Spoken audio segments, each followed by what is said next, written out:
Every single electric vehicle manufacturer on the planet has failed to solve the same fundamental problem, and they know it. Tesla hasn't cracked it.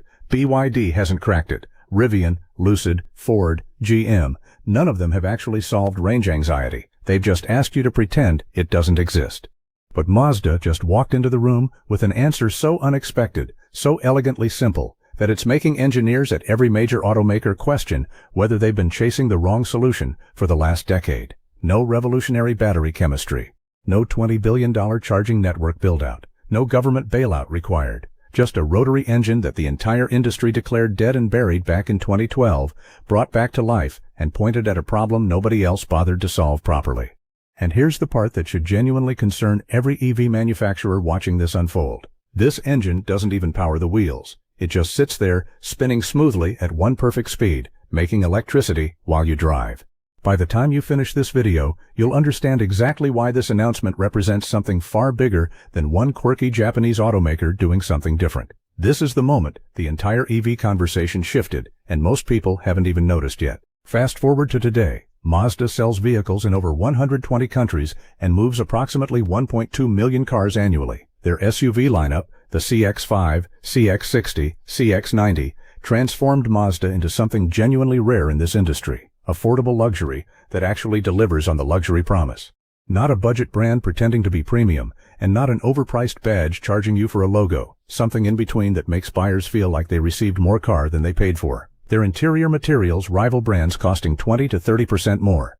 Their driving dynamics are tuned with a precision most mainstream manufacturers abandoned decades ago, and their customer loyalty numbers rank among the strongest in the entire industry. People who buy a Mazda tend to come back for another one. That kind of trust doesn't come from advertising budgets, it comes from consistently delivering on promises. And here's where the story gets genuinely fascinating. While every other automaker on Earth was racing to announce EV roadmaps, holding press conferences about solid-state batteries, and promising fully electric lineups by 2030, Mazda was quietly doing something in their engineering labs that almost nobody outside the company was paying attention to. They brought the rotary engine back from the dead. Not as nostalgia, not as a limited-run collector's item for enthusiasts to admire in climate-controlled garages, as the centerpiece of a completely new answer to the single biggest unsolved problem in the entire electric vehicle industry. And the timing aligns almost perfectly with what's actually happening in the real world right now.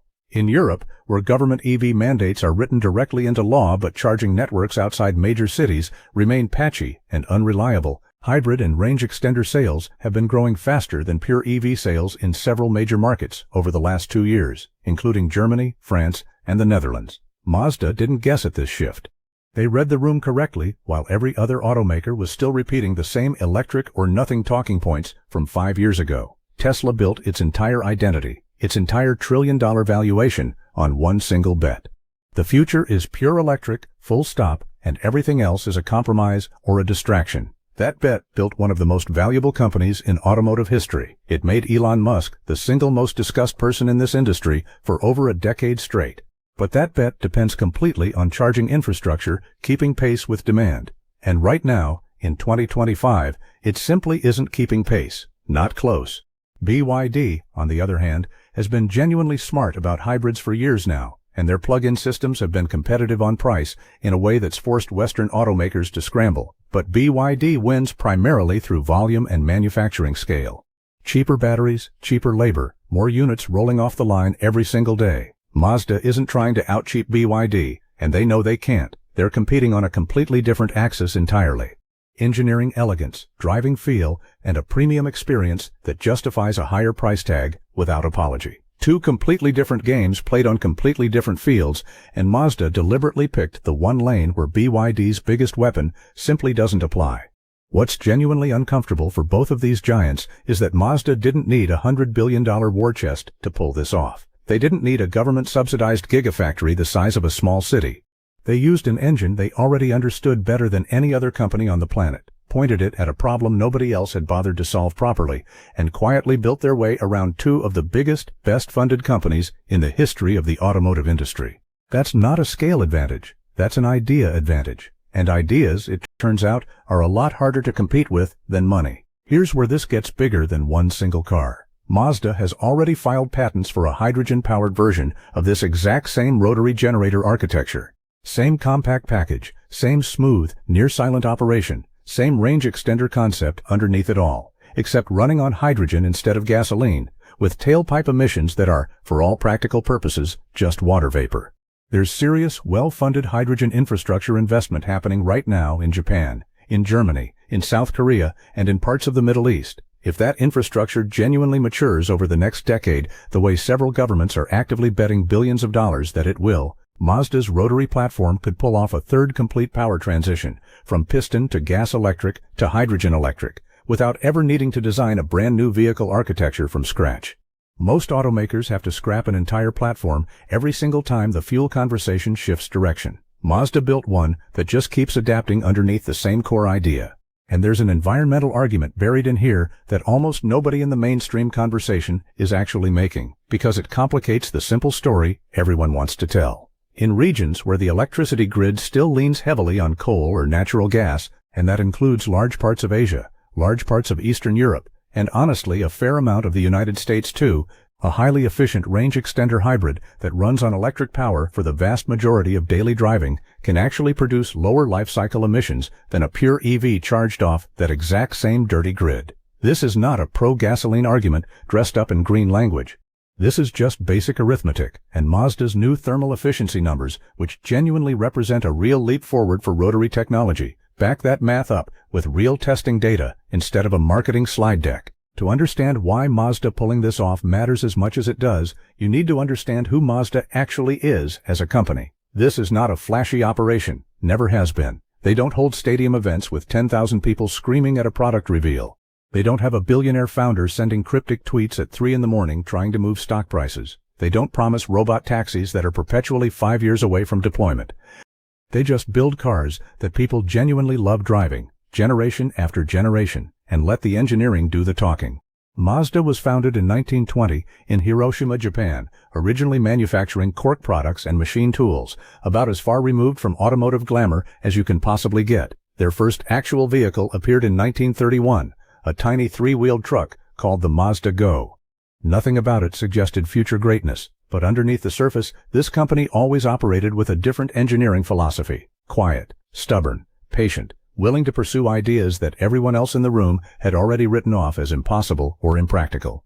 Then World War II happened, and Hiroshima became ground zero. The destruction was absolute. Most businesses in that city never recovered. Entire industries simply vanished. Mazda came back, and when they rebuilt, they didn't rebuild cautiously the way a company paralyzed by fear rebuilds. They rebuilt with purpose and conviction. In the 1960s, they made a decision that shocked the entire automotive world. They licensed rotary engine technology that virtually every other manufacturer on the planet had already tested, dismissed, and abandoned as too fragile, too fuel-hungry, and too impractical for production vehicles. The engineering consensus was clear.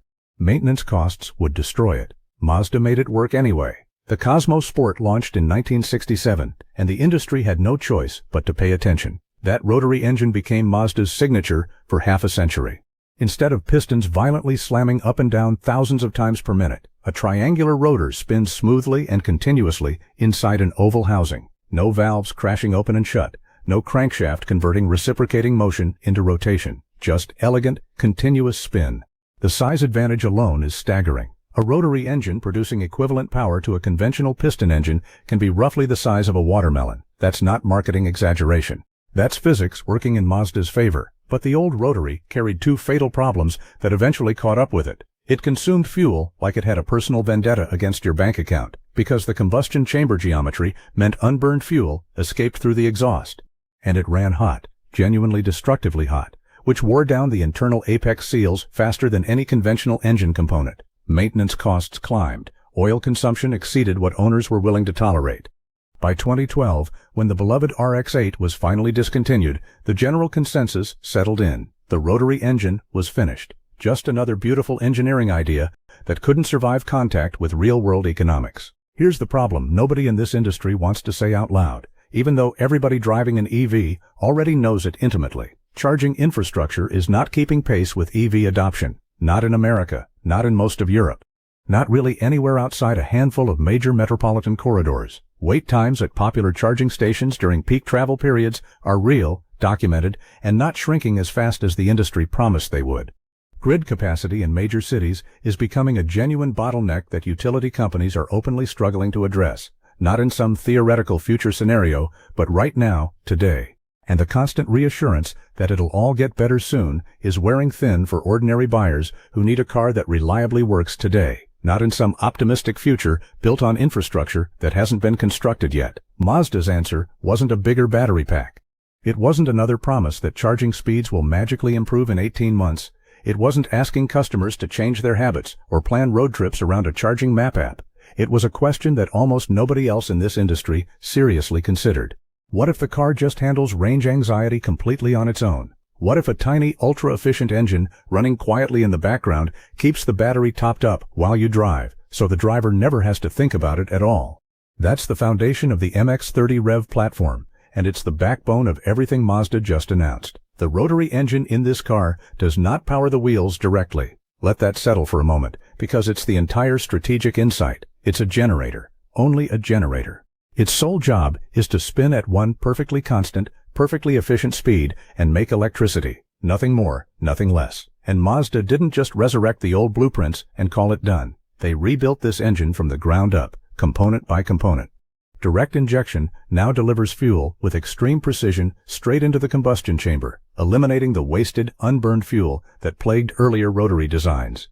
A completely redesigned thermal management system, new cooling channels, new airflow geometry, smarter temperature sensing throughout, solves the overheating problem that used to define the rotary's entire reputation. Not reduces it, solves it. The internal components are coated with diamond-like carbon, a coating technology borrowed straight from aerospace and racing applications, cutting friction so dramatically that the engine runs smoother and quieter than almost anything else on the market today. And the apex seals, the exact component that used to wear out rapidly and give the rotary its unreliable reputation for half a century, have been completely re-engineered using new materials and new sealing geometry. Mazda's own testing data suggests these new seals can last as long as conventional piston engine components. That's not a minor improvement. That's Mazda quietly erasing the single biggest argument that's been used against the rotary engine for 5 decades straight. The result is a system so compact it barely consumes any meaningful space at all, which means Mazda kept the MX-30 REV's cabin fully spacious while still achieving near-perfect weight distribution. And that matters enormously, because low weight and balanced handling are exactly what makes a Mazda feel like a Mazda the second you turn the wheel. Here's the part that should genuinely worry Tesla and BYD. When you're driving normally, the electric motor handles everything. The cabin is silent.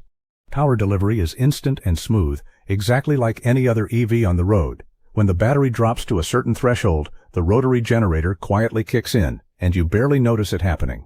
A faint hum at most, quieter than your tires on the highway, quieter than wind noise, quieter than your music at normal volume. The battery climbs back up. The generator shuts back off automatically. No plugging in required at any point during your daily routine.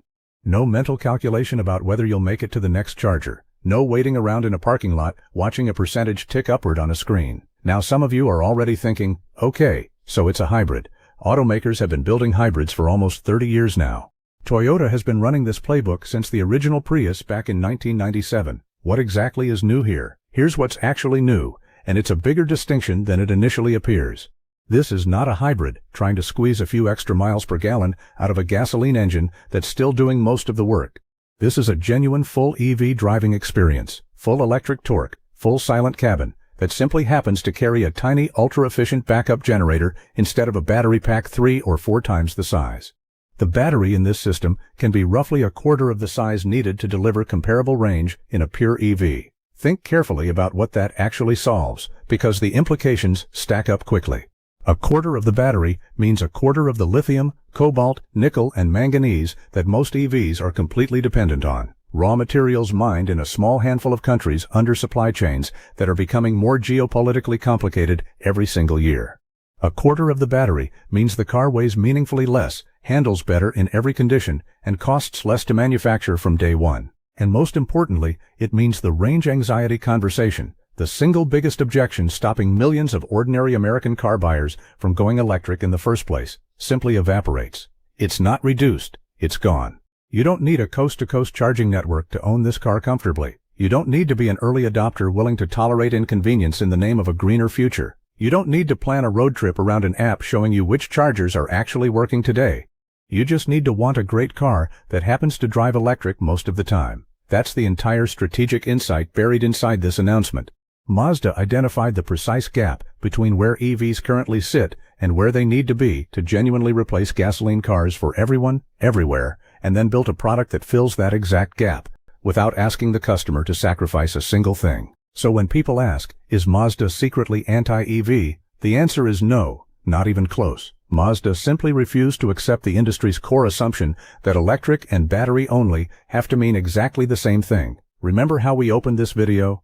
Mazda found the one flaw every single EV on the road still has, and instead of promising to fix it someday, the way every other automaker keeps promising, they made it disappear entirely. That flaw is range anxiety, and the fix wasn't a bigger battery, it wasn't a faster charger, it wasn't a government subsidy or a trillion-dollar infrastructure bill. It was a 50-year-old engine that the rest of the industry had already buried and forgotten, brought back with modern materials, modern sealing technology, and modern manufacturing precision, repurposed to do a job it was never originally designed to do. That's the real story here, and it's easy to miss if you only skim the headlines. Not Mazda made another hybrid. Mazda took the single biggest objection stopping millions of ordinary drivers from switching to electric, and quietly, without a single confetti cannon or keynote stage, made that objection completely irrelevant. And now every automaker on the planet, Tesla included, BYD included, has to go back to their engineering departments and ask themselves honestly whether they've actually explored every possible answer to this problem, or whether they just assumed the answer everyone already agreed on was the only one worth pursuing. Whether this rotary range extender becomes the dominant EV architecture of the next 20 years, or simply serves as a crucial bridge technology while charging infrastructure slowly catches up, one thing is already undeniably true. Mazda changed the conversation in an industry that desperately needed someone, anyone, to change it. So where do you land on this one? Are you team finally someone actually solved the real problem instead of just talking about it? Or are you still firmly in the give me a real full battery EV or give me nothing camp? Maybe you're somewhere in the middle, genuinely impressed by the engineering but not totally sold yet on the concept. Either way, let me know exactly where you stand in the comments. I read every single one, and I mean that. If you're new here, welcome to MotorZen. We cover car culture from every corner of the world, the engineering decisions, the history, the business bets, the stories that serious car people actually want to understand, not just the surface-level headlines everyone else is repeating. We don't pick sides between brands, and we're not chasing hype for the sake of hype. We follow the story wherever the engineering genuinely leads us, even when that means a 50-year-old technology everyone thought was dead turns out to be the smartest idea in the entire industry. If you got something out of this one, hit subscribe and tap that notification bell so you catch the next deep dive the second it drops. And if you know somebody who still insists the rotary engine is dead and buried, send them this video. They're about to be very, very surprised.